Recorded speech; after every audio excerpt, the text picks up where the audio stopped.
Salut les potes, salut les gars. Alors là, ça va être encore de plus en plus chaud. Aujourd'hui, on va se concentrer simplement à la création des composants en réel. Oui, la dernière fois, on a fait pas mal, simplement un composant qui s'appelle app. Aujourd'hui, on va vraiment rentrer dans le cœur de notre application. Et notre application doit sembler à peu près comme l'application que moi j'ai créée plutôt, pardon, mais moi j'ai créé. Attends, je vais vous montrer déjà tout d'abord. Alors, je commence, ok, tac, tac, tac, ok. Alors, on commence vraiment là, c'est pas plus de la rigolade.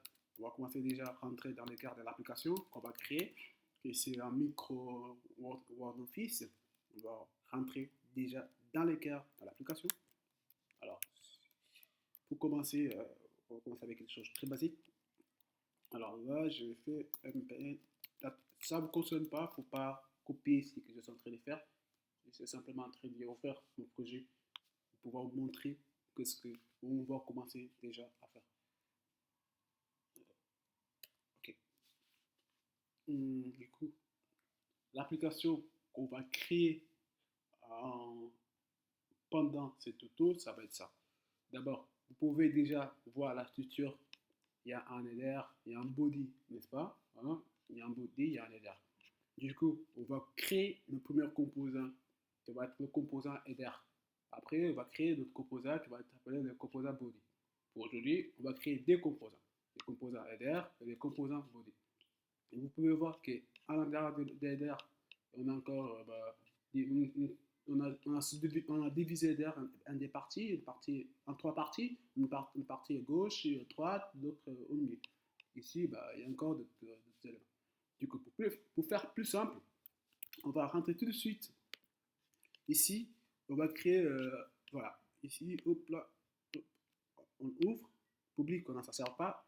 Du coup, pour vider l'histoire simplement de vider, on va vider celui-là. Hop, ça ne sert à rien, c'est juste une image, ça sert à rien.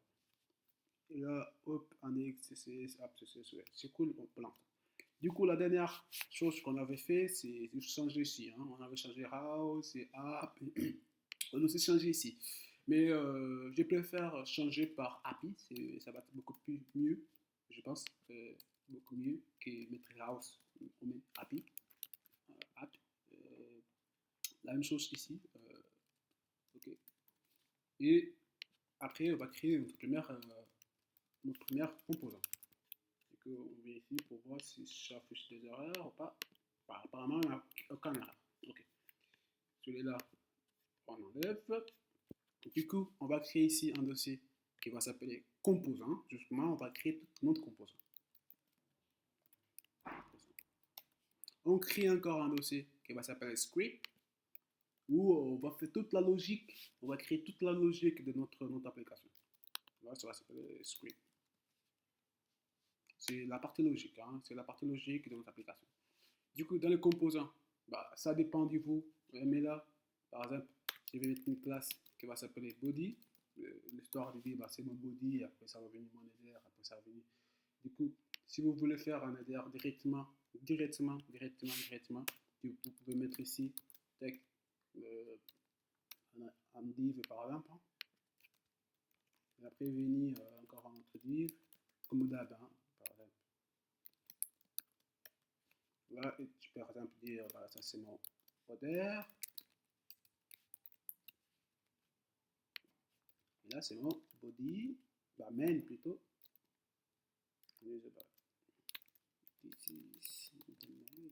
C'est juste pour vous faire comprendre que là, tu peux faire tout comme en HTML. Hein, comme si c'était une page HTML. Voilà. Vous pouvez donc voir que si moi je vais ici, il me dit que ça c'est le header, ça c'est le main. Ok. Mais bien sûr, le but ce n'est pas de faire comme ça. Le but c'est de séparer. C'est d'utiliser le plus possible plus de composants. Du coup, on enlève ça. Hop. Dans l'header, on va mettre notre code header, on va mettre notre header, et dans le main, on va mettre notre main. Ici, on peut mettre une classe juste pour nous faire repérer, ou un ID si vous voulez.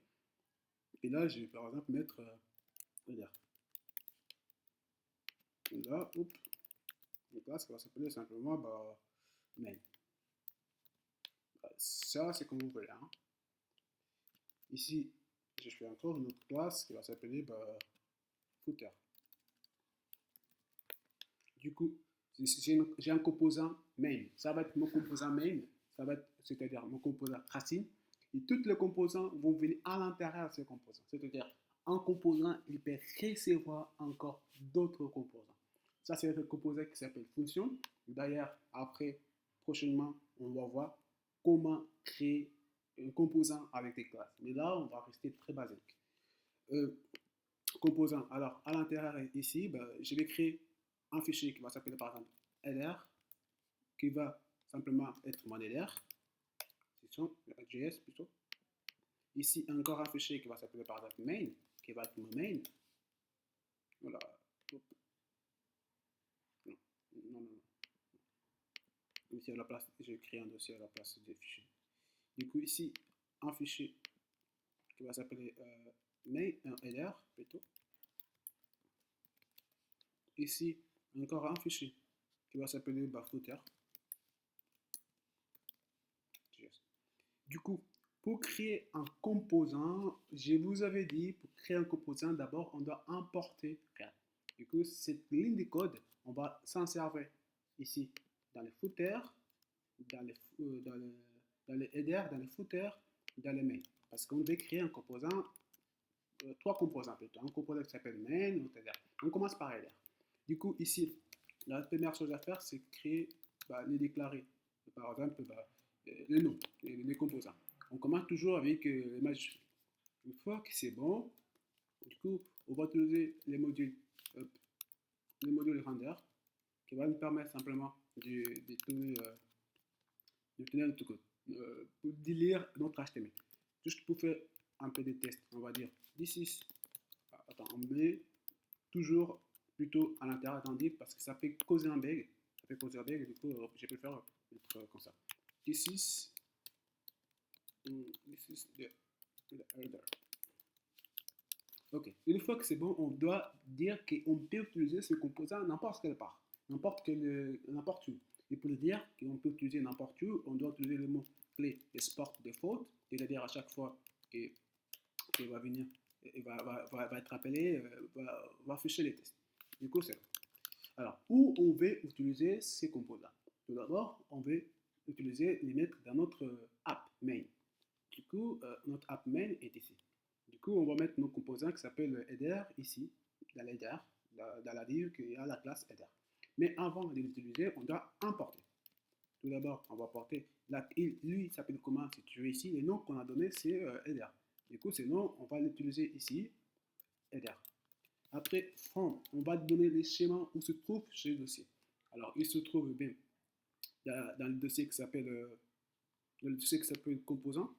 On voit ici les composants. Et les dossiers composants se trouvent dans la même racine que app.js. Alors, comme ils se trouvent dans la même racine, du coup, on va donner simplement un point, un slash. Après, le nom des dossiers à l'intérieur, on va mettre le nom du fichier qui s'appelle header. Dans ces cas, on n'a pas besoin de mettre JS, on a juste besoin de mettre header. Une fois que c'est bon, il est là. Et du coup, ici, pour appeler notre composant, on va appeler ces noms header. Voilà, on appelle header ici.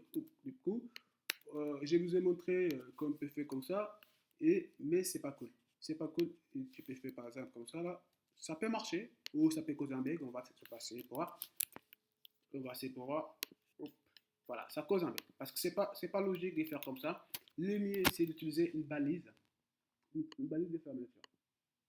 Ok. Du coup, ici, à la part de l'appeler comme ça, là, avec des parenthèses, on va simplement fermer la balise ici, la balise ici. Du coup, vous pouvez voir qu'ici, j'appelle mon header. Mon header, je l'ai créé ici, je l'ai emporté ici, et je l'ai emporté à l'intérieur de ces composants, et ces composants aussi est emporté à l'intérieur des index ici. C'est-à-dire quoi? L'un dépend de l'autre. Et c'est bon. Vous pouvez donc voir ici, quand j'ai vu, ma fiche.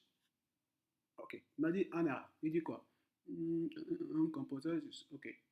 Render is not defined. Ok. C'est tout à fait normal. j'ai fait une erreur.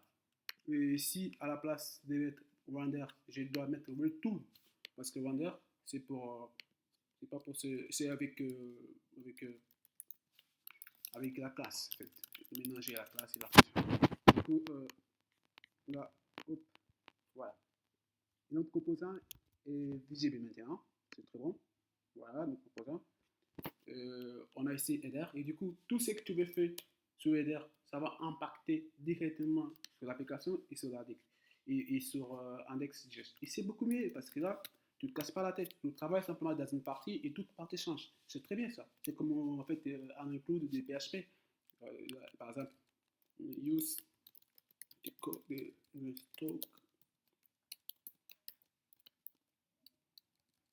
stock code. Vous allez voir que si je change une partie, il change aussi l'autre partie. J'ai juste changé ici dans mon header. Automatiquement, ça passe dans mon appli, dans mon API composant. Et cet API composant est appelé dans mon index, dans mon index.js. Et mon index.js, c'est quoi? Et cet API représente les contenus qu'on va attribuer, qu'on va donner à un élément qui porte ID root, qui se trouve dans le dossier public et voilà, qui s'appelle index.html. Alors, ça, c'est les premiers composants qu'on a créés. C'est pas très grande chose, mais on va d'abord créer encore un autre composant qui va s'appeler footmain. Du coup, on va faire pareil, fonction. On donne le nom, le composant qu'on veut. Pareil, hop. Après, on retourne, parenthèse, l'expression HTML qu'on veut retourner. Souvent, je préfère utiliser un div. Là, je vais mettre par là, du coup, hop, this is the main. Ok, ça commence bien. Après, pour lui dire qu'on peut importer, on doit d'abord dire export, default, et le nom de la fonction. Mais ici, on n'appelle plus les fonctions, mais on appelle plutôt composant. Voilà. C'est juste le vocabulaire qui change. Mais en gros, c'est la même chose. Du coup, c'est la même chose ici. Voilà. Ici, dans l'app, on dit d'abord, dans l'app, on va dire import le composant qui s'appelle main, à part qui se trouve dans le dossier composant et qui a comme fichier le nom, il y a comme nom comme fichier, son nom c'est main.js, mais on n'a plus besoin de mettre l'extension JS. Ok. Du coup, ici, les mains, on dit que les mains, ça fait partie d'être les contenus de la div qui porte la classe main. Du coup, on peut dire, on va simplement mettre ici main. Ok, c'est facile. Alors, on va tester, on va voir si ça fait quelque chose. Voilà, on a le main, on a l'header. Alors, on va faire encore notre footer. Juste après, bien sûr, on va travailler le CSS, le contenu, et ça va être quelque chose que vous allez voir de plus en plus stylé. Du coup, pour terminer avec cette vidéo, on va faire les footers. Du coup, pour les footers, d'abord, importer React from React. Après, footer.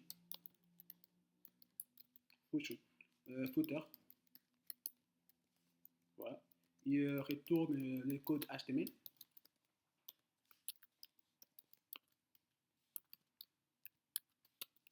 This is the footer.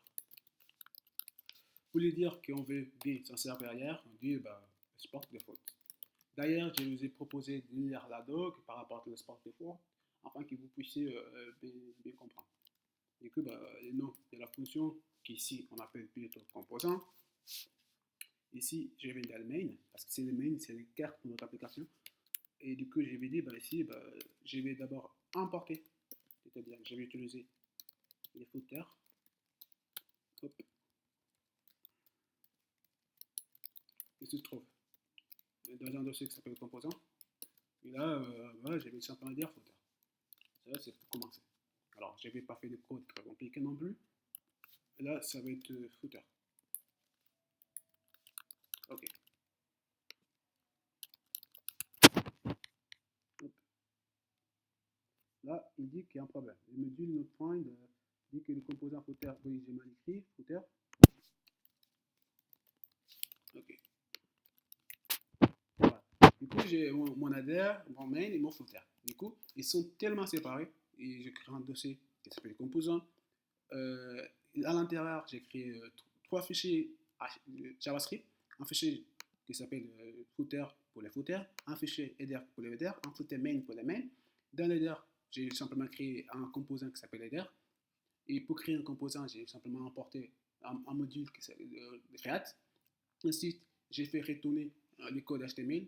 Et après, je l'ai dit, bah, tu peux exporter. C'est-à-dire que je peux importer. Je ne peux pas utiliser importer React, c'est-à-dire je ne peux pas utiliser importer header si moi je déclare ici qu'il peut être importé. Si j'essaie d'importer quelque chose que moi j'écris pas export, ça ne va pas fonctionner. Du coup, voilà, pour beaucoup mieux comprendre ce système, je vous conseille impérativement de lire d'Adobe sur comment se fait d'écrire Sport en part MDN sur Google, vous allez voir l'explication. Alors, qu'est-ce que se passe? Du coup, pour l'aider, j'ai importé dans mon API, dans ma fonction, dans mon fichier API, qui c'est le cœur de mon application. Et après, vous pouvez voir ici que j'ai appelé ici mon header. Mais avant de l'appeler, je dois lui dire que j'ai importé. Importe, et je lui dis où se trouve dans le composant et le nom du fichier qui s'appelle header.js. Mais là, bien sûr, on n'a plus besoin d'utiliser JS. On a simplement dit dire d'utiliser, bah, écoute, c'est un composant, du coup, c'est déjà que c'est un JS. Okay. Du coup, bah, ça commence comme ça. Et dans la prochaine vidéo, je vous montre comment faire des composants, mais cette fois-ci avec une classe. On va vous montrer avec une classe. Après, on va, au fur et à mesure, augmenter les données. Ça va faire trop après. J'espère que ça ne vous casse pas la tête. J'espère que c'est trop simple, que vous comprenez tous. Et si vous avez vraiment des questions, je suis là pour vous aider. N'hésitez pas à poser des questions. Okay? Allez, ciao.